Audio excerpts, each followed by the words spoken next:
জ্যৈষ্ঠ মাসের মাঝামাঝি সময়ে একজন জগন্নাথ দেবের পাণ্ডা আমাদের গ্রামে এসে উপস্থিত হলেন। আমাদের সোনাপুর গ্রামখানি খুব একটা বড় নয়, বড় মানুষের বাসও তেমন বেশি নয়। প্রায় সকলেই আমাদের মতো সামান্য অবস্থার গৃহস্থ, তাই প্রতি বছরই পাণ্ডা ঠাকুরের শুভাগমন হয় না। জগন্নাথ দর্শনার্থী বছর বছরই পাওয়া যায় না। 2-4 বছর পর পর পাণ্ডা ঠাকুররা আসেন এবং যেমন করেই হোক নিজের সঙ্গে 10-20 জন যাত্রী নিয়ে যান। আমি যেবারের কথা বলছি তার ঠিক আগের বছর আমার বাবা দেহত্যাগ করেন। আমার কাকা শ্রীযুক্ত দয়ালচন্দ্র দে মহাশয় আমার ও আমার মায়ের তখন অভিভাবক। বাবা বেঁচে থাকাকালীনই কাকার সাথে পৃথক হয়ে যান এবং বলাই বাহুল্য বাড়িও পৃথক করেন। আমরা জাতিতে সুবর্ণ বণিক। আগে বাবা ও কাকা যখন একান্নভুক্ত ছিলেন তখন আমাদের একখানি বেনে মশলার দোকান ছিল। পৃথক হওয়ার পর বাবা একখানি নতুন দোকান করেন এবং আগের দোকানটি কাকাকে দান করে দেন। বাবার মৃত্যুর সময় আমার তখন 13 বছর বয়স। সেই সময় আমি কি আর নিজে দোকান চালাতে পারি? তাই আমার এক মামাতো ভাই দোকানের ভার গ্রহণ করেন। গিরিশ দাদা আর আমি দুজনেই দোকানের কাজকর্ম শুরু করি। গিরিশ দাদা মাসে 14 টাকা পান আর আমাদের বাড়িতেই থাকেন। এই খরচ বাদে যা লাভ হয় তাতেই আমাদের মা ছেলের একরকম সংসার চলে যায়। দিদির বিয়ে বাবাই দিয়েছিলেন, দিদির অবস্থা ভালো। সংক্ষেপে এই আমাদের সাংসারিক অবস্থা। জগন্নাথের পাণ্ডা ঠাকুর গ্রামে এসে বাড়ি বাড়ি ঘুরে যাত্রী সংগ্রহ করতে লাগলেন। আমার কাকা জগন্নাথ দর্শনে যাবে বলে স্থির করলেন। মা কি এমন সুযোগ ত্যাগ করতে পারেন? তিনি কাকাকে ধরে বসে বললেন তাকেও সঙ্গে নিয়ে যেতে হবে। কাকার তাতে আর কোনো আপত্তি ছিল না, কারণ তিনি জানতেন মায়ের তীর্থভ্রমণের ব্যয়ভার মাকে নিজেকেই বহন করতে হবে। সুতরাং তিনি সম্মত হলেন। কিন্তু গোলযোগ বাঁধল আমাকে নিয়ে। আমি বললাম, মা ও মা, আমিও যাব তোমার সঙ্গে, মা আমাকেও নিয়ে চলো। কাকার তাতে আপত্তি, মায়েরও আপত্তি।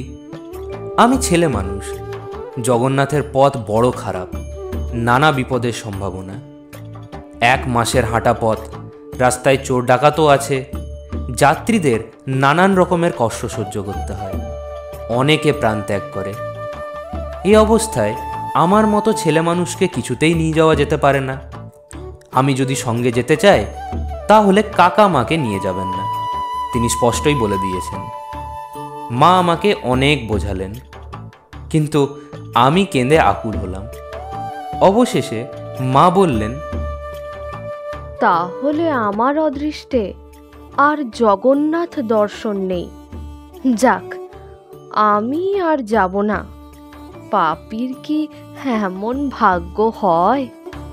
তিনি দীর্ঘ নিঃশ্বাস ত্যাগ করে তীর্থযাত্রার বাসনা ত্যাগ করতে উদ্যত হলেন। লেখাপড়া খুব সামান্যই শিখেছিলাম। বেনের ছেলে, একটু লিখতে পড়তে পারলে আর হিসাবপত্র রাখতে জানলেই যথেষ্ট। তাই বাবা আমাকে স্কুলে দেননি। পাঠশালার বিদ্যে সামান্য আয়ত্ত করেই 12 বছর বয়সেই আমাকে দোকানে বসিয়ে দিলেন। সে অবশ্য ভালোই হয়েছিল। না হলে তার 1 বছর পরেই যখন বাবা মারা গেলেন তখন যদি আমি দোকানের কাজ মোটেই না জানতাম তাহলে তো আজকে খুব বিপদ হতো। তার লেখাপড়া জানি আর নাই জানি, বিদ্যে থাকুক আর নাই থাকুক, মায়ের দীর্ঘ নিঃশ্বাস আমার সেই 14 বছর বয়সী বুকে বড়ই বাঁধল। তখন আর নিজের কথা ভাবলাম না, মায়ের তীর্থধর্মে বাধা দেব না, এই কথায় আমার মনে হলো। আমি মাকে বললাম,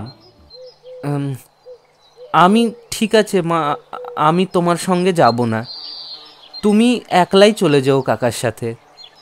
আমি আর গিরিশ দাদা বাড়িতে ভালোই থাকতে পারবো। আর কদিনেরই বা ব্যাপার, বড় জোর 2-1 মাস। ঠিক আছে মা?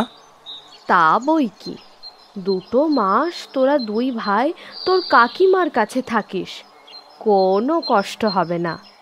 ছোট বউ এতে অসম্মত হবে না, কি বলো ঠাকুরপো? তার আর কি কথা, তুমি তো জানো বড় বউ, আমি কি আর ইচ্ছে করে পৃথক হয়েছিলাম? দাদাই জোর করে পৃথক করে দিলেন। বললেন, যা দিনকাল পড়েছে তাতে আলাদা হলেই নাকি মনের মিল থাকবে। তাই তো পৃথক হয়েছিলাম, আমার কি আর ইচ্ছে ছিল? তারপর দাদা মারা গেলেও তো তোমাকে বললাম, আর কেন দুই দোকান এক করে ফেলে একসঙ্গে থাকি। তখন তোমার ভাই তো বাধা দিলেন। যাক যাক, সে থাক। সুরেশ আর গিরিশ আমার ওখানেই থাকবে, ঠিক আছে? আর তুমি তো আমার সম্বন্ধী রায়চরণকে জানো, সে এই মাস দুই এখানে থেকে আমার দোকান সামলাবে। তাহলে ঠাকুরপো ছোট বউকেও নিয়ে যায় না? এমন সুবিধে কি তার আর মিলবে? ছেলে পেলে তো হলো না যে তাই নিয়ে থাকবে, তাকেও সঙ্গে নিয়ে চলো। এই শোনো কথা, আজ 3 দিন ধরে তাকে অনেক কষ্টে বুঝিয়ে সুঝিয়ে ঠিক রেখেছি। এখন তুমি আর তাল তুলো না। শেষে দেখছি কারো যাওয়া হবে না। আর তার কি এখন তীর্থধর্মের সময়? তুমিই বলো। সে পরে হবে, তুমি আর ও গোল তুলো না বড় বউ। সুরেশ বাড়ি রইল, তাকে দেখবে কে? সে কথা ঠিক বলেছ ঠাকুরপো, তার হাতে ছেলেকে সমর্পণ করেই তো আমি যাব। না, সে থাক, বেঁচে থাকো, তোমার লক্ষ্মীশ্রী বাড়ুক, সে কত তীর্থধর্ম করতে পারবে। গল্প বলা কাজ অফিসিয়ালে আজ আপনারা শুনছেন জলধর সেনের লেখা কাঙালের ঠাকুর। গল্পের মুখ্য ভূমিকায় প্রবাল এবং নন্দিনী, গল্পের সূত্রধার আমি অভিক। কিপ লিসনিং টু গল্প বলা কাজ অফিসিয়াল, ইয়োর গল্প পার্টনার।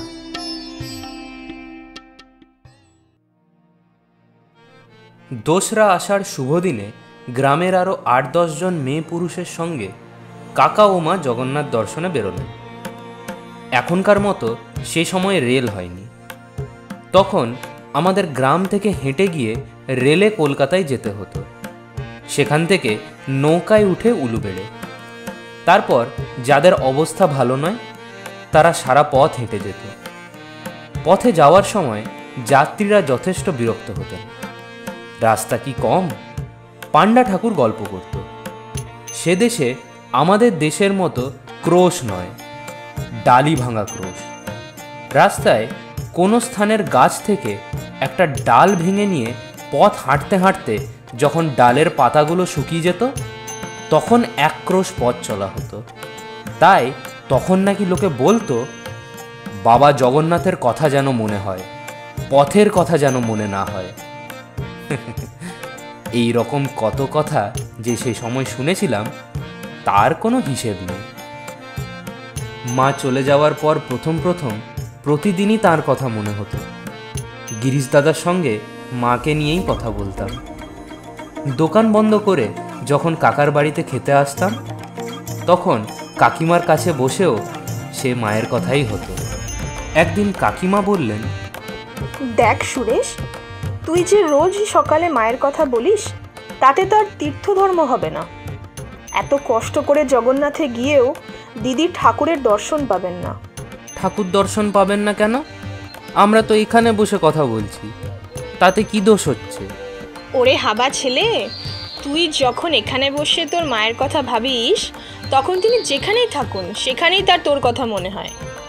লোকের মুখে শুনেছি, নিজের কথা বলতে পারি না। শুনেছি ছেলে কাঁদলে কি ছেলের কষ্ট হলে যত দূরেই হোক না কেন মায়ের প্রাণ অমনি কেঁদে ওঠে। ও নারীর বাঁধন বড় শক্ত বাঁধন। তুই যদি এখন এখানে বসে তোর মায়ের জন্য কাঁদিস তাহলে সেই পুরীর পথে চটিতে বসেই এখনই তোর মায়ের প্রাণ কেঁদে উঠবে। তার মানে তোর কথা মনে জাগবে, তাহলে আর তোর মায়ের জগন্নাথ দর্শন হবে না। সে কি করে হবে কাকিমা? তাই হয় রে বাবা, তাই হয়। তুই তার কথা যখন তখন ভাবলে তাকেও তো তোর কথা ভাবতে হবে। তার ফল কি হবে শুনবি? আমার বাপের বাড়ির গাঁয়ের একজন বিধবা এই তোর মায়ের মতো একবার তোরই মতো কি তোর চাইতে একটু ছোট একটি ছেলেকে বাড়িতে রেখে জগন্নাথ গিয়েছিল। বিধবা সারা পথ শুধু ছেলের কথাই ভাবতো, ছেলের কথাই বলতো। এই আমার খোকা এখন ভাত খাচ্ছে, এই আমার খোকা এখন খেলা করছে, এই আমার খোকা বুঝি কাঁদছে, এই আমার খোকার বুঝি খিদে পেয়েছে। হতভাগী সারাটা পথ শুধু এই করে গিয়েছিল। সাথী যারা ছিল তারা কত নিষেধ করত, বলতো খোকার মা, খোকার কথা ভেবো না, জগন্নাথ দেবের কথা ভাবো। সে কিন্তু তা পারত না, তার মন পড়েছিল তার খোকার কাছে। তারপর কি হলো শুনলি? পুরীতে পৌঁছে যখন তারা ধুলো পায়ে জগন্নাথ দেবের মন্দিরে গেল, তখন আর সকলে ঠাকুরের চাঁদ মুখ বেশ দেখতে পেল, কিন্তু ওই হতভাগী খোকার মা সে কি বলতে লাগলো জানিস? কই, মন্দিরের মধ্যে তো জগন্নাথ দেখতে পাইনি, ও যে আমার খোকার মুখ। 3 দিন উপরি উপরি দেখতে গেল, খোকার মুখ ভিন্ন, অন্য কিছু দেখতে পেল না। রথে যখন ঠাকুরকে তোলা হলো তখনও দেখতে গেল, কিন্তু সে চাঁদ মুখ আর তার দর্শন দিল না। সে তার খোকার মুখই দেখলে, ঠাকুর তাকে দর্শন দিলেনই না। জগন্নাথ যে সে ঠাকুর নয় সুরেশ, তারই দিকে মন দিয়ে না গেলে তিনি দর্শন দেন না। আরও শুনবি? গল্প শুনেছি, এক বুড়ি একবার জগন্নাথে গিয়েছিল। যাবার সময় তার বাড়ির উঠোনে একটা সজনে গাছে ফুল ফুটতে দেখে গিয়েছিল। বুড়ি সারা পথ সেই সজনের ফুল আর খাড়ার কথাই ভাবতে ভাবতে গিয়েছিল। মন্দিরে গিয়ে সে নাকি সজনে খাড়া দেখেছিল। জানিস, এসব সত্যি কথা। তাই তোকে বলছি, মায়ের জন্য এত কাতর হলে মায়ের মনও তোর জন্য কাতর হবে। তখন তিনি মন্দিরে গিয়ে ঠাকুরের দর্শন পাবেন না, দেখবেন তোরই মুখ। এত কষ্ট, এত খরচ সব বৃথা হয়ে যাবে। কাকিমার কথা শুনে মনে খুব ভয় হলো। তাহলে তো মায়ের কথা আর ভাবা যাবে না। কিন্তু মন কি আর সে কথা বোঝে? সংসারে মা ছাড়া তো আমার আর কেউ নেই। এই 14 বছর বয়সে তাঁরই তো ভালোবাসায় আমি মানুষ হচ্ছি। আমার সেই স্নেহময়ী জননীর কথা আমি কি আর না ভেবে থাকতে পারি? আমার মন যে কিছুতেই মানে না। কোনো বাধা বিপত্তির কথা সে কি আর মনে ধরে? 2-1 দিনের পথ তো নয়, এ পথ বড় দুর্গম, অনেক দিনের রাস্তা। আর সেই পথে কত বিপদ, কত কষ্ট। মা যে কোনোদিনও এত কষ্ট সহ্য করেননি। পথে যদি তার অসুখ হয়, তাহলে সেখানে তো ডাক্তার বদ্যিরও কোনো ব্যবস্থা নেই। কাকা কি মায়ের সেবা করতে পারবেন? মা যদি মারা যান, কথাটা আমি যে কিছুতেই ভাবতে পারি না। আমি তখন কাতরভাবে জগন্নাথ দেবের কাছে প্রার্থনা করতাম, হে ঠাকুর, আমার মাকে ঘরে ফিরে এনে দাও। এই সংসারে মা ছাড়া তো আমার কেউ নেই ঠাকুর, ঠাকুর। কাকিমার সঙ্গে কথা হওয়ার পর মুখ ফুটে আর মায়ের কথা কাউকেই বলতাম না। তার ফলে সবসময় মায়ের কথা মনে পড়ত।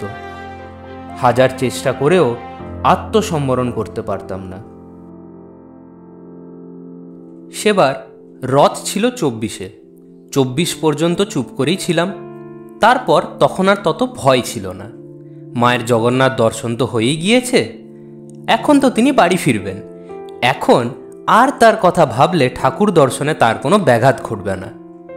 তখন আমি দিন গুনতে আরম্ভ করলাম। 2রা তারিখে তারা বাড়ি থেকে বেরিয়েছিলেন। 20-এ বা 21-এ নিশ্চয়ই পুরীতে পৌঁছেও গিয়েছেন। তাহলে যেতে লাগছে 18 দিন। 24-এ রথ হয়ে গিয়েছে, তারা না হয় আরও 1-2 দিন সেখানে থাকলো। তাহলে 26-এ, নিতান্ত না হয় 27-এই ধরা যাক যে তারা যাত্রা শুরু করেছেন। সেই 27 থেকে আমি দিন গুনতে আরম্ভ করে দিলাম। কোথায় সোনাপুর আর কোথায় সেই অজানা অচেনা পথ পুরী, সে পথের কোনো সংবাদই আমি জানতাম না। তবুও প্রতিদিন আমি সেই পথের কথাই ভাবতাম। এই একদিন মা হয়তো 2-3 ক্রোশ পথ হেঁটে একটা চটিতে উঠেছেন। এই তার পরদিন মা খুব জোরে জোরে পথ চলছেন। তাকে শীঘ্রই বাড়ি আসতে হবে তো। আমি যে তার পথ চেয়ে বসে আছি, মা তো তা বেশ ভালো করেই বুঝতে পারছেন। কাকিমা যে বলেছেন মায়ের ছেলের প্রাণ এক তরে বাঁধা, আমি যে এত আকুল হয়েছি, মা সে কথা বেশ ভালো করেই জানেন, ভালো করেই বুঝতে পেরেছেন। তাই পথে দেরি তিনি কোনো মতেই মেনে নিতে পারবেন না। যেতে যদি 18 দিন লাগে, তাহলে ফিরতে 15 দিনের বেশি লাগার কোনো সম্ভাবনাই নেই।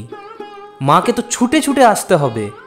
যারা সঙ্গে গিয়েছে তারাও নিশ্চয়ই ছুটে ছুটেই আসছে। সবারই তো ঘর বাড়ি সংসার আছে। কাকা কি আর পথে বিলম্ব করতে পারবেন? তারও তো দোকান আছে, সংসার আছে, তিনিও নিশ্চয়ই চিন্তিত হয়ে আছেন। আমি সোনাপুরে আমাদের দোকানে বসে প্রতিদিনই তাদের পথে হাঁটা দেখি। তাদের জোরে জোরে পথ চলায়, পথে বিশ্রাম করতে দিই না। 1 ঘন্টা থেকে 1.5 ঘন্টা হলেই চট করে পথে নামায়। ঝড় বৃষ্টি বা প্রখর রৌদ্র কিছুই মানি না। আমার যে গরজ বেশি। দেখতে দেখতে 15টা দিন চলে গেল, 16 দিনও গেল। কই, মা তো ফিরলেন না। গ্রামের যারা গিয়েছিলেন তাদেরও কোনো খবর নেই। কাকারই বা কি বিবেচনা? সেই পুরী পৌঁছে একটা মাত্র চিঠি পাঠিয়েছিলেন। তারপর এই এতগুলো দিনের মধ্যে কোনো একটাও খবর নেই। 2 লাইন চিঠি লিখতে এত সময় লাগে? 18 দিনও গেল, 19 দিন এলো। যেতে তো 18 দিনের বেশি লাগার কথাই নয়, তবে আসতে এত দেরি হচ্ছে কেন? কাকার কি কোনো অসুখ টসুখ? মা ভালো আছেন তো? আমি যে আর ভাবতে পারছি না। আরও 2 দিন কেটে গেল। 3য় দিন সন্ধ্যার সময় দোকানে বসে আছি। খবর পেলাম এইমাত্র পুরীর যাত্রীরা ফিরে এসেছেন। গিরিশ দাদাকে দোকান বন্ধ করতে বলে আমি ঊর্ধ্বশ্বাসে বাড়ির দিকে ছুটলাম। আমাকে বেশি দূর যেতে হলো না, পথের মধ্যেই কাকার সঙ্গে দেখা হয়ে গেল। তিনি বিষণ্ণ মুখে অতি ধীরে ধীরে বাজারের দিকেই আসছিলেন। আমি তাড়াতাড়ি তার পায়ের ধুলো মাথায় নিয়েই বললাম, কাকা তোমরা কখন এলে? কাকা আমার কথার উত্তরে হাউ হাউ করে কেঁদে উঠলেন, আমাকে বুকে জড়িয়ে ধরলেন। তার এই অবস্থা দেখে আমি যে কি করব বুঝতে পারলাম না। তবে মায়ের যে কিছু একটা হয়েছে তা বেশ বুঝতে পারলাম। তবু প্রাণপণ শক্তিতে জিজ্ঞাসা করলাম, কাকা মা ভালো আছে তো কাকা? কাকা আর চুপ করে থাকতে পারলেন না, কাঁদতে কাঁদতে বললেন, বাপরে, তোর মা আর নেই রে, তোর মা আমাদের ছেড়ে চলে গেছে। আর কি শুনবো? শুনবার যা তা শুনলাম। আমার যে তখন কি হলো আমি চিৎকার করে কাঁদতে পারলাম না। কে যেন আমার বুকের ওপরে 10 মণ ভার চাপিয়ে দিল, কে যেন আমার গলা চেপে ধরল। আমার এই অবস্থা দেখে কাকা আমাকে তার কাঁধের ওপরে ফেলে বাড়ির দিকে ফিরলেন। তখন সত্যি সত্যি আমার চলবার ক্ষমতা ছিল না, কথা বলবার শক্তিও যেন হারিয়ে ফেলেছিলাম। আমি বাড়ি আসলে কাকিমা আমাকে কোলের মধ্যে টেনে নিয়ে কাঁদতে লাগলেন। আমাকে আর কি সান্ত্বনা দেবেন? একটু পরে নিজেকে সামলে আমাকে সান্ত্বনা দিয়ে বললেন, বাবা আর কেঁদে কি করবে? জগন্নাথ তাকে টেনেছিলেন, তাই তিনি চলে গেছেন। তুমি তো সবই বোঝো বাবা, তোমাকে আর কি বলবো বলো? হায় হায়, বিদেশে বিভুঁইয়ে কেমন করেই তার প্রাণটা বেরিয়ে গিয়েছে। তখনও তার কান্না থামে না। আমার শরীরে যেন সব বল আমি হারিয়ে ফেলেছি। চোখে জল আসবে কোথার থেকে? মনে হয় যেন আমার গোটা শরীর শুকিয়ে গিয়েছে। রাত্রে কাকার মুখে যা শুনলাম তা সংক্ষেপে হলো এই যে, ফেরার সময় কোনো একটা চটিতে মায়ের ওলা ওঠা হয়। সেখানে আর ডাক্তার কবিরাজ ছিল না। চটিওয়ালা ঘর থেকে তাড়িয়ে দিতে চায়। সঙ্গীরা অন্য চটিতে চলে গেল। চটিওয়ালাকে বেশি পয়সা দিয়ে কাকা সারা রাত্রি মায়ের সেবা করলেন। কিছুতেই কিছু হলো না। একেবারে সাক্ষাৎ কাল এসে ধরেছিল। ভোরের বেলায় মার দেহত্যাগ হলে কাকা প্রায় 30 টাকা বেশি খরচা করে অনেক কষ্টে লোকজন ডেকে মায়ের সৎকার করেছিলেন। সঙ্গী যাত্রীরা ভোরেই সেই চটি ছেড়ে এগিয়ে গিয়েছিল। কাকা অনেক কষ্টে এসে তাদের সঙ্গ পান। এই 7ই শ্রাবণের কথা। যেদিন কাকা বাড়ি এলেন সেদিন 15ই শ্রাবণ। 8 দিন হয়ে গিয়েছে মা দেহ ত্যাগ করেছেন। সব মিটে গেল। বাবা গেলেন, মা ছিলেন, তিনিও গেলেন।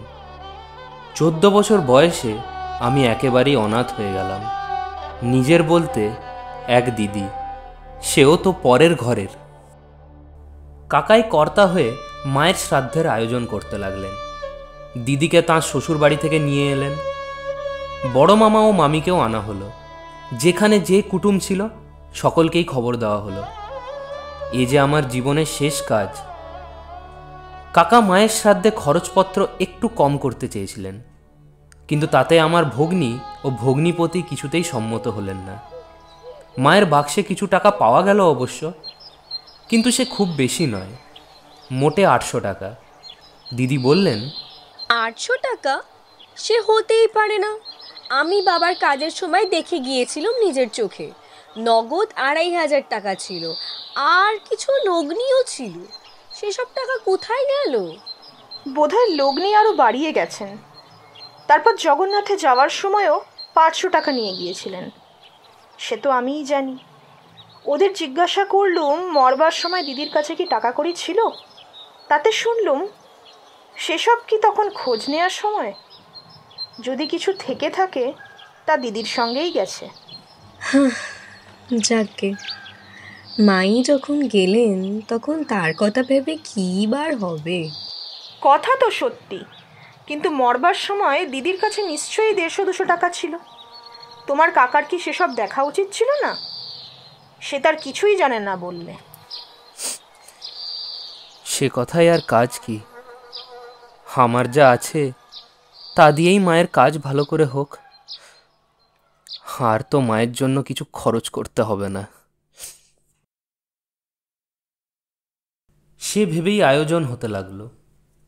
দেখতে দেখতে শ্রাদ্ধের দিন উপস্থিত হলো। আত্মীয় স্বজন প্রতিবেশীতে বাড়ি ভরে গেল। কাকার আর কোনো অবকাশ নেই। সমস্ত আয়োজনই যথারীতি হলো। আমাদের বৃষোৎসর্গ করতে নেই। আগেও সে শ্রাদ্ধ কখনো হয়নি, সুতরাং সেই আয়োজন করা হলো না। যথা সময়ে সকলে উপস্থিত হলেন। পুরোহিত মশাই ও সমস্ত গোছাতে শুরু করলেন। আমি সবে শ্রাদ্ধাধিকারীর আসন গ্রহণ করতে যাব, ঠিক এমন সময় বাইরে একটা গোলযোগ আরম্ভ হলো। কি হলো দেখার জন্য কয়েকজন লোক বাইরে ছুটে গেলেন। কাকাও গেলেন। একজন তাড়াতাড়ি ভেতরে এসে বলে উঠলেন, ওরে তোরা শ্রাদ্ধ রাখ, যার শ্রাদ্ধ করতে বসেছ তিনি ফিরে এসেছেন, তিনি আমাদের সামনে হাজির। ওরে সুরেশের মা মরেন নাই, ফিরে এসেছেন, তোরা আয়, তোরা আয়। মা মরেন নাই? ফিরে এসেছেন? সে কি কথা? এও হয়? আমার মাথা ঘুরে গেল। আমি অজ্ঞান হয়ে পড়ে গেলাম। আমার যখন জ্ঞান হলো তখন দেখলাম সত্যি সত্যি মা আমাকে কোলে করে বসে আছেন, দিদি আমার পাশে। আমি অতি ধীরে বললাম, মা, মা গো, ও মা। এই যে বাবা, আমি। বলে মা আমাকে বুকের মধ্যে চেপে ধরলেন।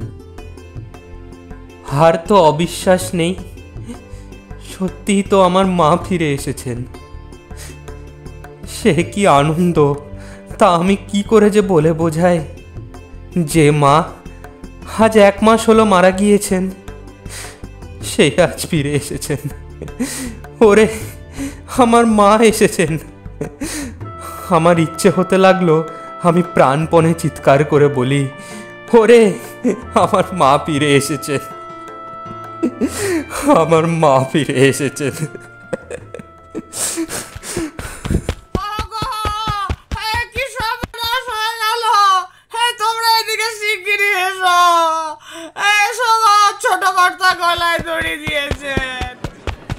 এই কথা শুনে মা ও কাকিমা তাড়াতাড়ি উঠে পড়লেন এবং দিদিকে আমার কাছে থাকতে বলে কাকার কাছে চলে গেলেন। আমার যাওয়ার শক্তিও ছিল না, আর শক্তি থাকলেও আমি যেতাম না। কাকার যে কি হলো জানবার জন্য বড়ই আগ্রহ হলো। দিদিকে বললাম, দিদি তুমি একবার খবর নিয়ে এসো তো কি হয়েছে। দিদি প্রথমে আপত্তি করল, শেষে আমার অত্যন্ত আগ্রহ দেখে চলে গেল এবং একটু পরে এসেই বলল, আমরা তোমাকে নিয়ে বিব্রত ছিলাম। কাকা যে কখন চলে গিয়েছেন কেউ বলতে পারে না। তিনি বাড়ি গিয়ে গলায় দড়ি দিয়ে মরেছেন। পাড়ার সকলে দড়ি কেটে নামিয়েছেন, ডাক্তার এসেছে, কাকার প্রাণ বেরিয়ে গেছে। সকলে বলছে যেমন কর্ম তেমন ফল। কাকার শোচনীয় পরিণাম শুনে তার মহা অপরাধের কথা ভুলে গেলাম। তার জন্য বড়ই কষ্ট হলো। এই ঘটনার দুদিন পরে একসময় মাকে জিজ্ঞাসা করলাম, মা, এই কদিন এই সব গোলমালের মধ্যে তো জানাই হলো না, তুমি কি করে বেঁচে এলে? বলো না মা, বলো না। কাকা তো তোমাকে মেরে ফেলেছিল, তাহলে তুমি এলে কি করে? সে কথা তোর আর শুনে কাজ নেই। আর যদি শুনতেই হয় অন্যের কাছে শুনিস, সকলেই শুনেছে। আমি আর সে কথা তোর কাছে বলবো না। অনেক অনুরোধ করার পর মা বললেন, নিতান্তই ছাড়বি নে। তবে শোন, পথের কথা আর জগন্নাথ দেবের কথা তোকে আর কি বলবো, তুই তার কি বা বুঝবি। প্রথম রথের পরদিনই আমার বেরুবার ইচ্ছা। তখন তো আর ঠাকুরের টান নেই, তোর টান। ঠাকুর তার খুব ফল দিয়েছেন, খুব সাজা দিয়েছেন। সঙ্গে যারা ছিল তারা সকলেই আরও দুদিন থাকতে চাইলে কি করি, থাকতে হলো। কিন্তু প্রাণ তখন বাড়ির দিকে, তোর দিকে। 3 দিনের দিন সকলে মিলে বেরিয়ে পড়লাম। আমার তখন এমন হয়েছে যে 2 দিনের পথ একবেলায় আমার চলতেও আপত্তি নেই, আর সকলেরও প্রায় তাই। ঠাকুর বললেন, রও বেটি, তোর শিগগির বাড়ি যাওয়া আমি ঘুচিয়ে দিচ্ছি। 10 দিন বেশ এলাম। 11 দিনের দিন পথের মধ্যে আমার পেটের অসুখ হলো। কাউকে সে কথা বললাম না। অতি কষ্টে পথ চলতে লাগলাম। সন্ধ্যার সময় একটা চটিতে এসে আমি একেবারে অসাড় হয়ে পড়লাম। খুব ভেদ বমি হতে লাগলো। আমরা যে ঘরটায় আশ্রয় নিয়েছিলাম, আমার অবস্থা দেখে সঙ্গীরা সে ঘর ছেড়ে আরেকটা ঘরে চলে গেল। তোর কাকা আমার কাছে বসে থাকলো। কেমন করে চটিওয়ালা সেই খবর পেল, আর যাবে কোথা? সে একেবারে একখানা লাঠি হাতে করে এসে বলল, এই এই, এক্ষুনি বেরিয়ে যাও, এক্ষুনি বেরিয়ে যাও, নাহলে মেরে তাড়িয়ে দেবো। ঠাকুরপো কত মিনতি করতে লাগলো, বেশি পয়সা দিতে চাইলো, কিছুতেই সে রাজি হলো না। তখন কি আমার আর উঠবার শক্তি ছিল? অনেক কষ্টে বসে বসে কোনো রকমে বাইরে এলাম। এখন এই রাত্রে যাই কোথায়? নিকটেই একটা গাছ ছিল, তারই তলায় গিয়ে শুয়ে পড়লাম। ক্রমে আমার মনে হতে লাগলো আমার হাত পা যেন অবশ হয়ে আসছে। তখন আর কথা বলবার শক্তি নেই। তোর কাকা আমাকে সেই অবস্থায় একলা ফেলে চটিতে গেল।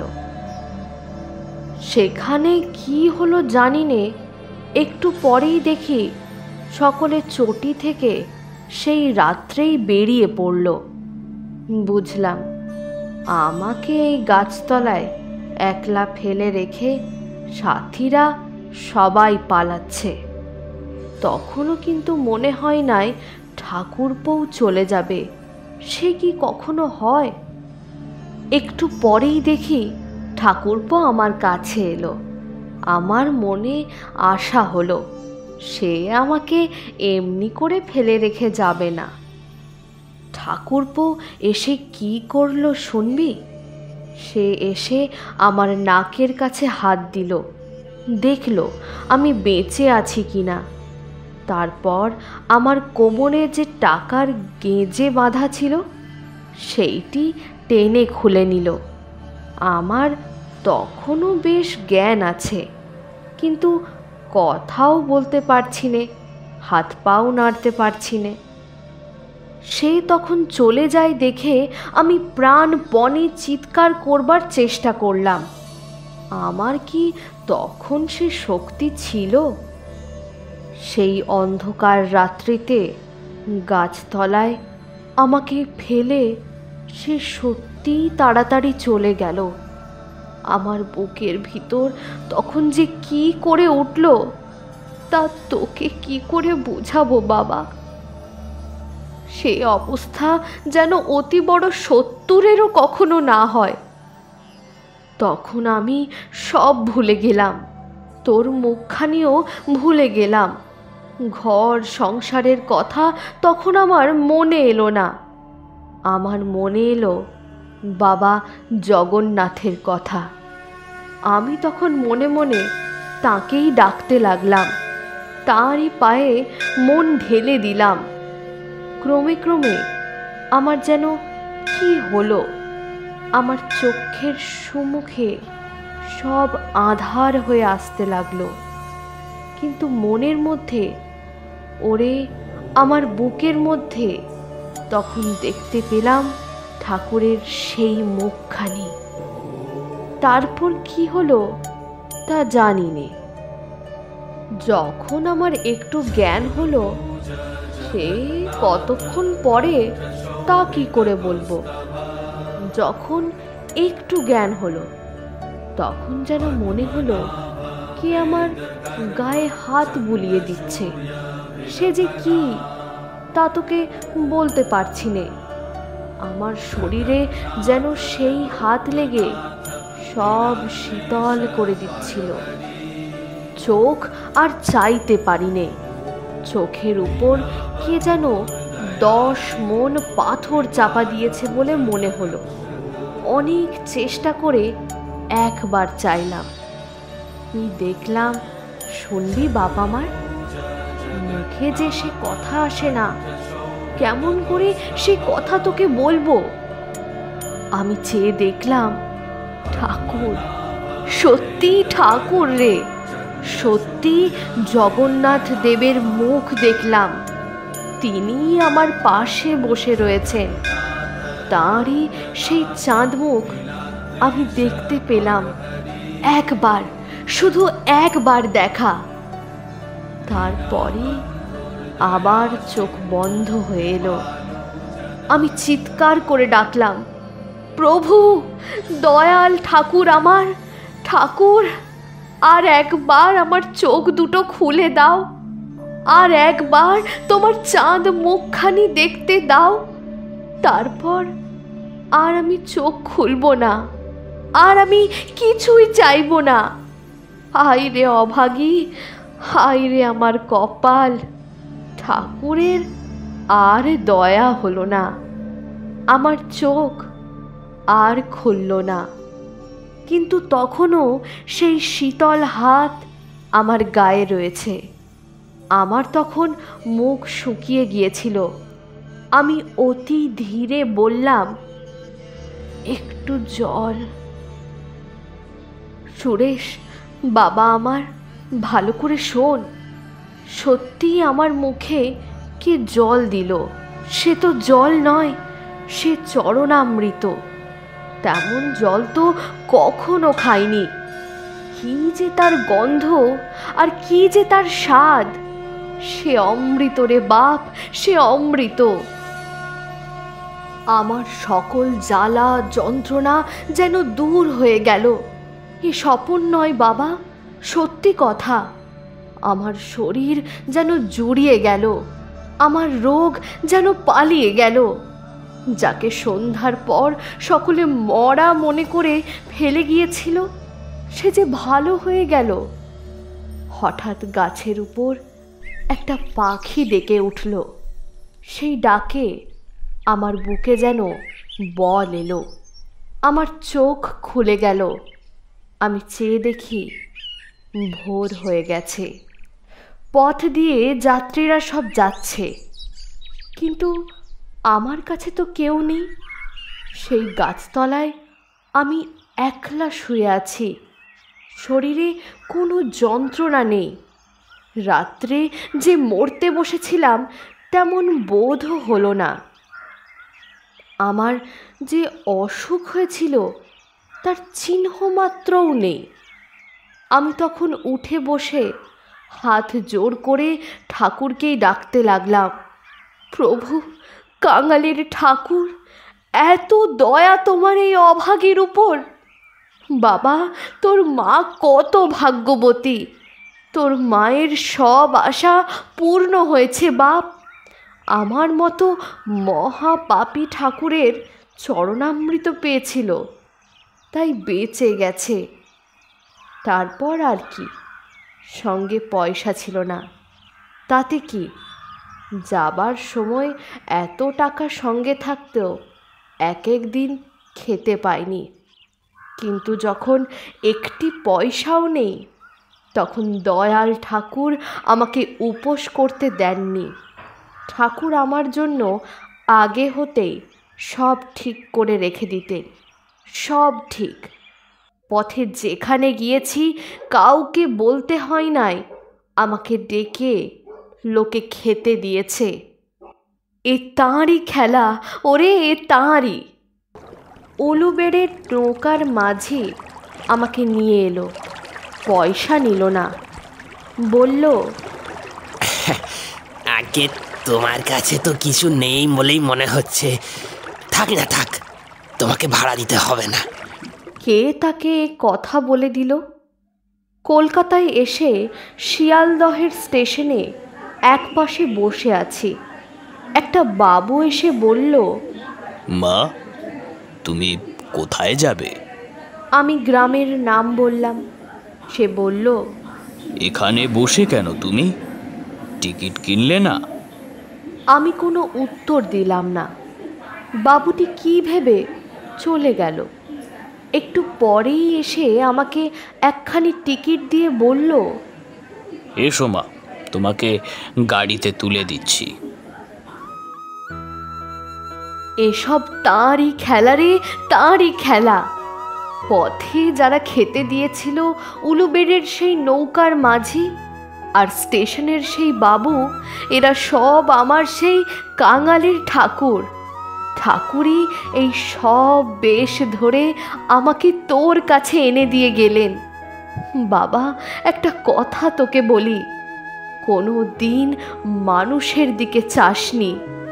যখন বিপদে পড়বি, আমার সেই দয়াল ঠাকুর, সেই কাঙালের ঠাকুরকে ডাকিস, তোর কোনো অভাব থাকবে না। তোকে আজ আমার ঠাকুরের চরণে নিবেদন করে দিই। এ বলেই মা আমাকে বুকের মধ্যে জড়িয়ে ধরলেন। আমার বেশ মনে হলো কোনো এক দেবতা আমাকে বুকে করে নিলেন। মায়ের রথযাত্রার জন্য আমার জীবনযাত্রার পথ ঠিক হয়ে গেল। সেই 14 বছর বয়সেই আমি পথ পেয়েছিলাম। সে কথা আজ নয়, আর একদিন।